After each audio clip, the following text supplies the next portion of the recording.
Remember when Richard Dawkins gave powerful arguments against the existence of God?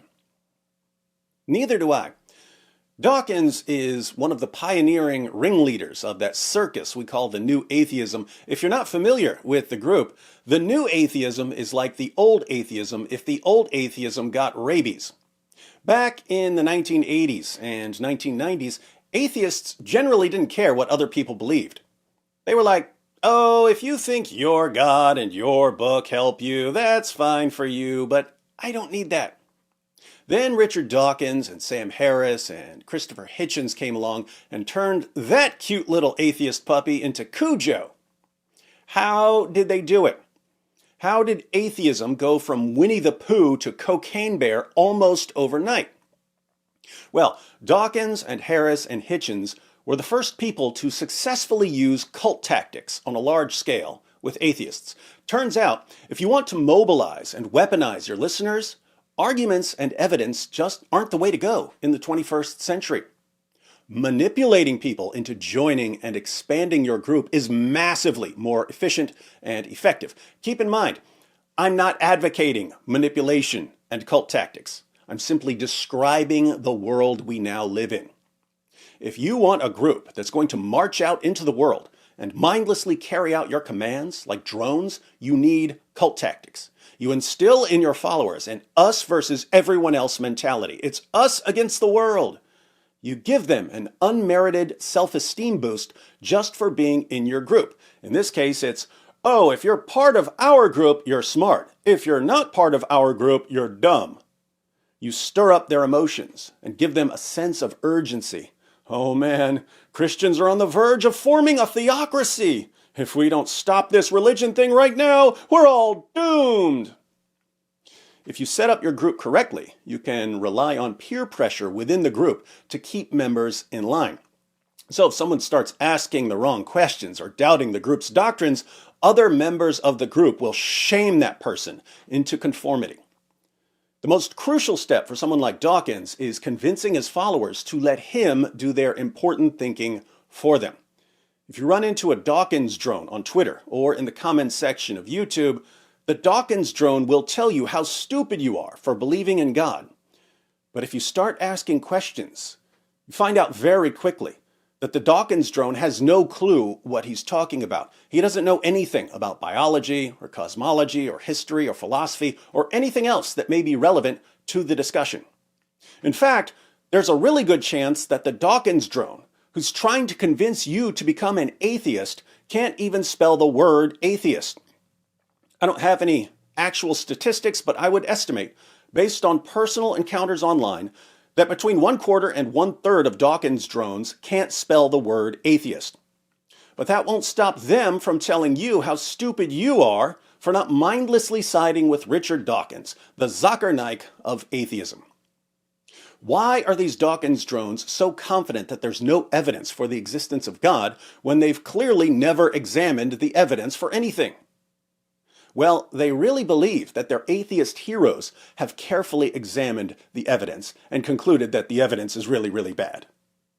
The vast majority of the new atheists that you'll encounter have never actually studied any of the arguments for theism. Instead, they have extremely devout, dare I say it, faith that their leaders have carefully thought through these issues for them. There's just one problem. The leaders of the new atheism haven't carefully considered the evidence and concluded that there's no evidence for the existence of God. They've done something far simpler and far more cult-like. They've constructed a methodology that is absolutely impervious to evidence. The actual evidence for God's existence is completely irrelevant to someone like Richard Dawkins, because he's using a methodology that makes his ideology immune to evidence. Let me guess, you Dawkins fans don't believe me, do you? Can't trust a theist. We're not in your group. We're all dumb. Can't trust an outsider. Well, let's turn to someone you can trust, Richard Dawkins. You don't want to go against him, do you? Of course not. Think about what it would do to your self-esteem if you got kicked out of your group and you didn't get to sit around all day telling everyone else how stupid they are. That would be as traumatic as an Andrew Tate fan suddenly realizing that telling women they're inferior won't actually get him a Bugatti. In the clips we're about to watch, Peter Boghossian is interviewing Richard Dawkins. Boghossian is the author of A Manual for Creating Atheists, so you know he's going to be nodding in agreement at everything Dawkins says. But after these two atheists agree with each other that there just aren't any good arguments for belief in God, Boghossian gets hypothetical. Suppose God did exist. What sort of evidence could God give Dawkins that could convince Dawkins to believe in God? Given that the host of arguments don't work, what would it take for you to believe in God? What would it take? And as we're about to see, they're talking about what it would take if theism were true. If God exists, how could he convince Richard Dawkins that he exists? Well, I used to say it would be very simple. It would be, the second coming of Jesus or a great big deep, booming bass Paul Robeson voice saying, I am God and I created. So he used to say that the second coming of Jesus or an audible voice from God would convince him. But then he realized that these things wouldn't convince him at all. I was persuaded mostly by actually Steve Zara, who's a regular contributor to my website, richarddawkins.net. He more or less persuaded me that even if there was this booming voice and the second coming in clouds of glory, the more probable explanation is that it's a hallucination or a conjuring trick by David Copperfield or something. Notice, if God did speak, and if Jesus did return, coming on the clouds of heaven, with legions of angels, Dawkins still wouldn't believe in God, because a more probable explanation to him would be that it's all a hallucination or a magic trick. But they're not finished. So if you walked out and there were these globes that were spinning around that said, I am God, believe in me, or the famous Krauss thing, you walk out into the sky and it spells out in the stars in different languages, I am God, believe in me. So now we walk outside and we see a message written in the stars. The stars have been rearranged so that they spell out, I am God, believe in me, in multiple languages. Surely that would convince these guys who always go where the evidence points, right? Well, again, the problem is it could be a delusion, but the other problem is you'd have to rule out alternative explanations. So there could be other explanations for why a message about God was written in the stars. You'd have to rule out alternative explanations, like the aliens. I mean, you'd have to... How could you rule out... Well, I mean, there could be an alien trickster culture or something. We're going to get those little humans. Maybe powerful alien tricksters wrote the message in the stars as part of a cosmic prank. So Clarke's third law, any sufficiently advanced technology is indistinguishable from magic, magic being supernatural. The Clarke from Clarke's third law is Arthur C. Clarke, the man who wrote 2001: A Space Odyssey. Clarke's third law states that any sufficiently advanced technology is indistinguishable from magic. Dawkins gives an example. If you were to fly a Boeing 747 back to the Middle Ages, you would be greeted as God. Now, what's your point, Richard? An alien visitation, any aliens who could actually visit us would have to be so far beyond us in their technology that they probably could manipulate the stars to spell out words or geometric forms or something of that sort. Aliens that are powerful enough to reach us could also be powerful enough to write out words in the stars. So, if we all walked outside one day and we read, I am God, believe in me, written in the stars in multiple languages, we should definitely not believe in God, because that message could have been written by alien tricksters. So, God audibly speaking to Dawkins wouldn't convince him. Jesus appearing at his second coming wouldn't convince him. God writing a message in the stars wouldn't convince him. What would convince him? So that couldn't be enough. So what would persuade you? Well, I'm starting to think nothing would. Nothing would. Even if God showed up and started blasting people with lightning bolts, that still wouldn't convince Dawkins that God exists.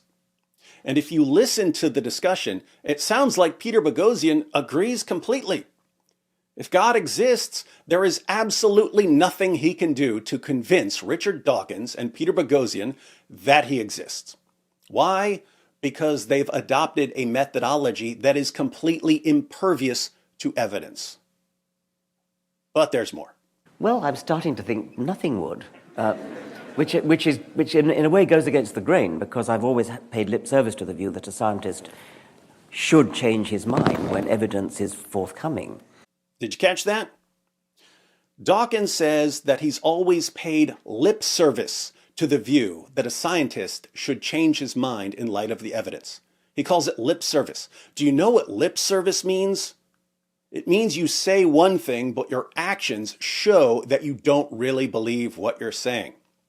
So, for all his talk about going where the evidence points, he admits that when it comes to the existence of God, evidence is irrelevant. Because I've always paid lip service to the view that a scientist should change his mind when evidence is forthcoming. The trouble is, I can't think what that evidence would look like. Isn't that interesting? According to Richard Dawkins, not according to me, according to Richard Dawkins, he will reject any evidence for God's existence. If God speaks to him directly, well, that could be a hallucination. If Jesus returns in the clouds, well, that could be a magic trick.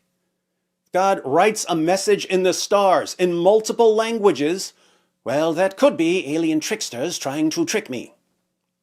Notice, the guy who has dedicated his life to telling people that there are no good arguments for the existence of God is the same guy who admits that he will automatically reject any argument for God's existence, no matter how strong the evidence is. The leaders of the new atheism haven't examined the evidence for God's existence and gone where the evidence points. They've set up a methodology that is impervious to evidence for anything they don't want to believe. My goodness, if we wanted to play by these rules, we could just say that the new atheists don't exist. But David, of course the new atheists exist. We just watched some clips of Richard Dawkins and Peter Boghossian. What if we were hallucinating? What if this is a David Blaine magic trick? What if alien tricksters want us to think we just saw Peter Boghossian interviewing Richard Dawkins? What if? Playing skeptic is easy, my friends. Now, we've heard Clarke's third law. Any sufficiently advanced technology is indistinguishable from magic. I'm ready to lay down Wood's first law. Here it is. If you're going to reject an argument, no matter how good or bad the argument is, then the fact that you reject the argument tells us absolutely nothing about whether the argument is good or bad. If you're going to reject an argument, no matter how good or bad the argument is, then the fact that you reject the argument tells us absolutely nothing about whether the argument is good or bad. In other words, Dawkins rejects all arguments for the existence of God. What does that tell us about how good or bad these arguments for the existence of God are? Absolutely nothing, because Dawkins has admitted that he will reject any evidence, no matter how strong it is. If God speaks to him, Dawkins won't believe in God. If Jesus returns with a chorus of angels, Dawkins won't believe in God. If God writes a message in the stars, Dawkins won't believe in God. No matter what the evidence is, Dawkins won't believe in God. He admitted it. So, when Dawkins declares that there's no evidence for God's existence, does that tell us anything whatsoever about whether there's evidence for God's existence? No. And yet, this is one of the guys whose followers trust him to do their deep thinking for them. Of course, if you explain this to them, they'll deny it. People who've been manipulated and conditioned with cult tactics usually don't realize they've been manipulated and conditioned. So, when you show them what's happened to them, don't expect them to thank you for exposing the leader of their group. Keep in mind, I'm not talking about all atheists here. I'm referring to the ones who've been programmed, like bots, to run around screaming, "Show me the evidence! Show me the evidence! Show me the evidence! That's no evidence! That's no evidence! That's no evidence!" It's their mantra. And it's incredibly difficult to get them to see how their thoughts and behavior have been conditioned, because now their self-esteem is connected to their membership in their group. Turns out that sitting at your computer all day telling people they're stupid because they're not in your group does give you an easy self-esteem boost. So criticizing their group is an attack on the source of their worth and value, and this makes it extremely difficult to show them how they've been manipulated. Notice I said difficult, not impossible. Cult tactics can be undermined and exposed. And I'm about to show you how.